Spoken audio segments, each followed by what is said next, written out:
दुनिया के खत्म हो जाने के बाद सिर्फ एक ही जगह ऐसी बची थी जहां पर रहा जा सकता है। वहां पर एक लड़की रहा करती थी।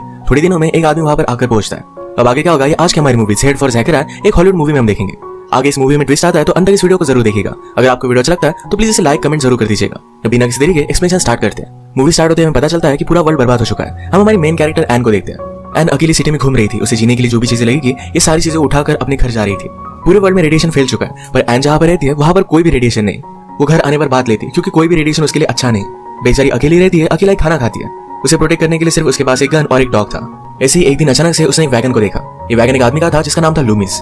उसे अब तक पता नहीं था कि इस वर्ल्ड में क्या और कोई भी जिंदा है भी या नहीं, क्योंकि जहां पर वो जाती थी वहां पर कोई भी नहीं होता था। उसने उस आदमी को ढूंढने की कोशिश की और वो दूर से शूट में आता है। ये हमारा और एक मेन कैरेक्टर है जिसका नाम है लूमिस। लूमिस ने जब ये जगह देखी तो उसे बहुत अच्छा लगता है। वो चीयर करने लग गया। आगे जाकर उसे एक झरना मिलता है जहां पर वो बात करने लगता है। एन देखकर उसके पास आगे कहती है कि प्लीज उस पानी से बाहर आ जाओ, उसमें रेडिएशन है, ये पानी ऊपर से आता है, इसमें नहाना सेफ नहीं है। लूमिस बहुत डर गया था, उसी पर गन लगाता है पर एन के समझाने के बाद उसने गन नीचे कर ली। वो जैसे पानी से बाहर आया तो उल्टी करने लग जाता है। वो जल्दी से अपने वैगन पर पहुंचा। वहां पर उसके पास एक सिरप है जो उसे रेडिएशन से बचा सकता है। वो अपने आप को इंजेक्ट कर नहीं सकता था तो एन से उसने हेल्प ली। वो बहुत ही कमजोर पड़ चुका था तो एन उसे अपने घर लेकर आती है। 2-3 दिनों के लिए उसने उसका ख्याल रखा। वो उसके बारे में और भी जानना चाहती थी तो उसके वैगन का सामान उसने चेक किया जहां पर एक लड़की की फोटो उसे मिलती है। उसे लगता है कि शायद वो उसकी वाइफ है। बेचारी एन यहाँ पर अकेली पड़ चुकी थी, उसे किसी की जरूरत थी। वो गॉड से प्रे करती है कि प्लीज वो लूमिस को बचा ले। अब नेक्स्ट सीन में लूमिस ठीक हो गया था। वो वंडर करता है कि प्लीज बचाओ आगे से, शायद यहाँ की वेदर की वजह से। आसपास बहुत सारे माउंटेन्स थे, शायद इस वजह से। एन को लगता है कि शायद गॉड ने उन्हें प्लेस दिया क्योंकि और भी लोग यहाँ पर आ सके। उसके फादर और ब्रदर था, ये दोनों मिलकर सिटी में लोगों को ढूंढने के लिए गए थे पर वापस ही नहीं आए। वो अपने ब्रदर की फोटो लूमिस को दिखाती है। अब स्लोली लूमिस रिकवर कर रहा था। उसने एन को खेत पर काम करते देखा। वो सब कुछ अपने हाथ से कर रही थी। लूमिस कहता है तुम्हें ट्रैक्टर वगैरह यूज करना चाहिए। एन कहती है उसमें कोई भी पेट्रोल नहीं। लूमिस कहता है कि मैंने वहां पर पेट्रोल पंप देखा था। एन कहती है कि वो इलेक्ट्रिसिटी पे चलता है और यहाँ पर कोई भी इलेक्ट्रिसिटी नहीं है। लूमिस ने कहा तुम इसे मैनुअली भी चला सकते। एन फिर जाकर सब इंस्ट्रक्शन फॉलो कर ये पेट्रोल भर कर लाती। उसे बहुत अच्छा लगा था।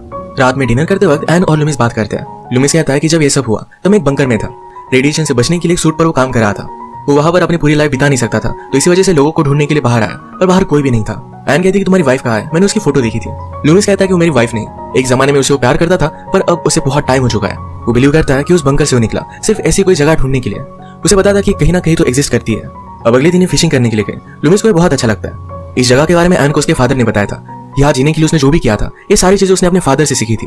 वो खेती कर रही है क्योंकि विंटर के लिए अपना फूड बचा सके। लास्ट विंटर में उसकी हालत बहुत खराब हो गई थी। वो कहती कि हम फ्रिज भी स्टॉक करके रख सकते थे पर हमारे पास फ्रीजर नहीं है। जनरेटर था पर वो भी खराब हो चुका है। लूमिस कहता है कि मैं देखता हूँ। उसने चेक किया पर पूरी तरीके से बर्बाद हो चुका था पर जनरेटर से लूमिस को इलेक्ट्रिसिटी जनरेट करने का आइडिया आया। वो कहता है कि यहाँ पर पास ही झरना है, वहां से हम इलेक्ट्रिसिटी जनरेट कर सकते हैं। ये वो जाकर देख कर आया और इसके लिए बहुत ही ज्यादा एक्साइटेड था। इसे बनाने के लिए उसे वुड की जरूरत पड़ेगी तो सारी चीजें देखने लग गया। चर्च का वुड उसे पसंद आता है। वो चर्च का वुड निकालकर सारी चीजें बना सकता है क्योंकि वो घर को तोड़ नहीं सकता।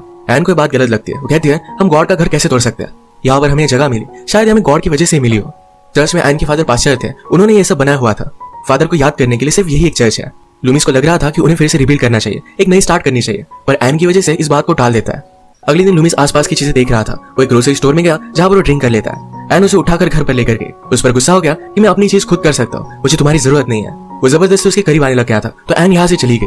अगली सुबह उसने रियलाइज किया कि उसने क्या किया है तो एन को सॉरी कहता है। एन जब चर्च में पियानो बजा रही थी तो उसे लगा कि लूमिस भी उसे पीछे से देख रहा है। वो मुड़ी तो वहां पर कोई भी नहीं था। लूमिस लकड़ियां तोड़ रहा था तो एन उसे कहती है तुम्हें अंदर आना चाहिए था। वो क्या बोल रही थी इसके बारे में लूमिस को कुछ भी पता नहीं था। रात में वो बहुत ही अच्छा सा डिनर बनाती है। ये थोड़ी सी वाइन लेते हैं।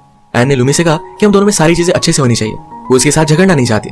ये डिनर कर म्यूजिक लगाते हैं, अच्छा सा डांस करते हैं। एक दूसरे को उन्होंने किस कर लिया। इसके बाद ये ऊपर आए। एन को लूमिस के साथ इंटीमेट होना था पर लूमिस उसे कहता है अगर हमने ये सब किया तो हम दोनों में बहुत सारी चीजें बदल जाएगी, हमारी रिलेशनशिप कॉम्प्लिकेटेड हो सकती है। ऐसा नहीं कि मैं तुम्हें नहीं चाहता पर हमें जरा टाइम लेना चाहिए। एक दूसरे को कंपनी देने के लिए ये दोनों आज रात एक ही बेड पर सोए। सुबह एन जब घूम रही थी तो उसका डॉग और एक आदमी को ढूंढ लेता है। हमारा और एक मेन कैरेक्टर है, उसका नाम है केलब। केलब ने एन को देखकर कहा कि मैं आपको तकलीफ नहीं देना चाहता पर अगर मुझे कुछ पानी मिल जाए तो बहुत अच्छा होगा। एन फिर उसे घर लेकर आती है। लूमिस तो केलब को देखकर पहले सस्पिशियस था पर बाद में उसे पता चलता है कि थ्रेट नहीं है। उसे पानी वगैरह देता है, आगे के प्लान्स पूछता है। केलब एक दूर की सिटी में जाने वाला था। उसे पता था कि वहां पर लोग जिंदा है। लूमिस उसे कहता है कि तुम्हारी बॉडी पर रेडिएशन है, थोड़े दिनों के लिए तुम्हें यहाँ आराम करना चाहिए।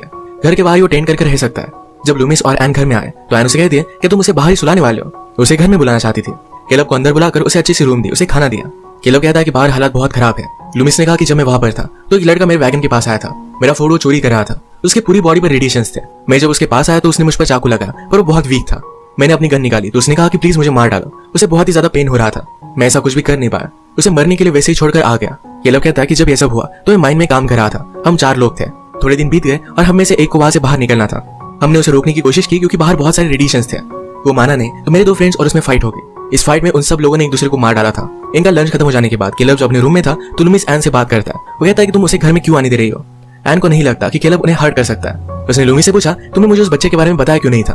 वो कहता है कि शायद वो तुम्हारा ब्रदर था, मुझे नहीं लगा था कि तुम समझ पाओगी। एन कहती है कि मुझे भी यहाँ पर तकलीफ हुई थी जब मेरे फादर और ब्रदर वापस नहीं आए तो इस साल में खेती नहीं करने वाली थी। वो इस तरीके से अकेला नहीं जीना चाहती थी, पर जब तुम आए तो मुझे जीने का सहारा मिला। फिर से सारी चीजें करना मैंने स्टार्ट कर दिया। अगले दिन केलब और लूमिस शिकार के लिए निकलते हैं। इन्हें आइडिया आया कि शिकार कौन पहले करता है, इसकी उन्हें बेट लगानी चाहिए। केलब कहता है कि जो शिकार पहले करेगा एन उसकी हो जाएगी। ये कहने के बाद वो हंसने लग गया, पर लूमिस जेलस होने लग गया था। ये शिकार करते हैं और फिर आगे चलकर लूमिस किस तरीके से इलेक्ट्रिसिटी बनाने वाला है इसके बारे में केलब से कहता है। रात में डिनर करते हुए केलब ने एन से बात की। वो कहता है हमें चर्च को तोड़ देना चाहिए। लूमिस भी इसी के बारे में बात कर रहा था। लूमिस एन से कहता है कि मैंने ऐसा कुछ भी नहीं कहा, मैं जरा वेट करूंगा और फिगर आउट कर लूंगा कि विदाउट चर्च को टच किए ये सब कुछ कैसे बनाना है। केलब कहता है कि हमें जल्द से जल्द रिबिल्ड करना चाहिए। तो अगले दिन ये सब काम करना स्टार्ट कर देते हैं। एक दिन केलब ने एन को वॉक के लिए पूछा। केलब कहता है चर्च के टूटने के बाद तुम अपसेट क्यों थी। हमारा चर्च टूटा है पर हमारी फेथ अब भी यहाँ है। हम सब यहाँ पर जिंदा है ये सिर्फ गॉड की वजह से। पर लूमिस हम पर बिलीव नहीं करता, वो गॉड पर बिलीव नहीं करता।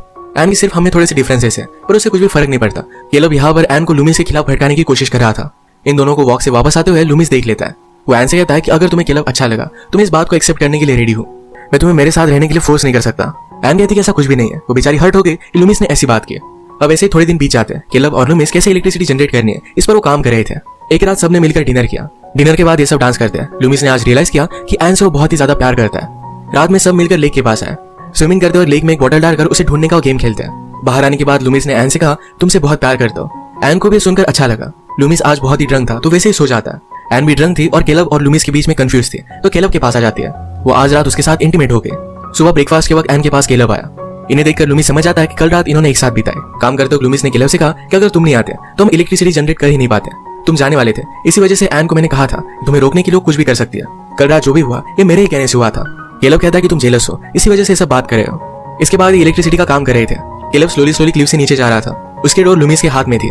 लूमिस के मन में थॉट आया कि अगर उसने केलब को छोड़ दिया तो उसे यही पर मार सकता है। केलब को भी समझ में आ गया। उसे नहीं लगता था कि लूमिस ये कर सकता है तो उसे चिढ़ाने के लिए उस पर वो हंस देता है। इसके बाद ये सीन यही पर खत्म हो गया। वो जब घर पर आया तो एन उसे सॉरी कहती है। उसने कहा उस रात जो भी हुआ ये सिर्फ एक गलती थी, वो ड्रंक और कंफ्यूज थी। लूमिस कहता है कि अब कुछ भी फर्क नहीं पड़ता, केलब यहाँ से दूर चला जा चुका है। इसका मतलब है प्रीवियस सीन में उसने उसे मार डाला। अब इसके बाद थोड़े दिन बीत चुके थे। लूमिस ने सक्सेसफुली इलेक्ट्रिसिटी स्टार्ट कर दी है। एन को देखकर बहुत अच्छा लगा। वो हमेशा जब गॉड को याद करती है तो पियानो बजाती है, पर लूमिस कभी भी उसके पास नहीं आता। आज वो भी उसके पास आ गया। एन जो भी बिलीव करती है उसी पर लूमिस भी बिलीव करना चाहता था। दोनों ने एक दूसरे को एक्सेप्ट कर लिया है और इसी के साथ ही मूवी एंड हो जाती है। अगर आपको वीडियो अच्छा लगा तो प्लीज इसे लाइक और कमेंट जरूर कर दीजिएगा। मैं बहुत सारी मूवीज लेकर आता रहता हूँ तो प्लीज इस चैनल को सब्सक्राइब कर दीजिए और बेल नोटिफिकेशन आइकन दबाना मत भूलिएगा। हम फिर से मिलेंगे और एक मूवी के साथ, तब तक के लिए थैंक यू और आप अपने आप का ख्याल रखिए।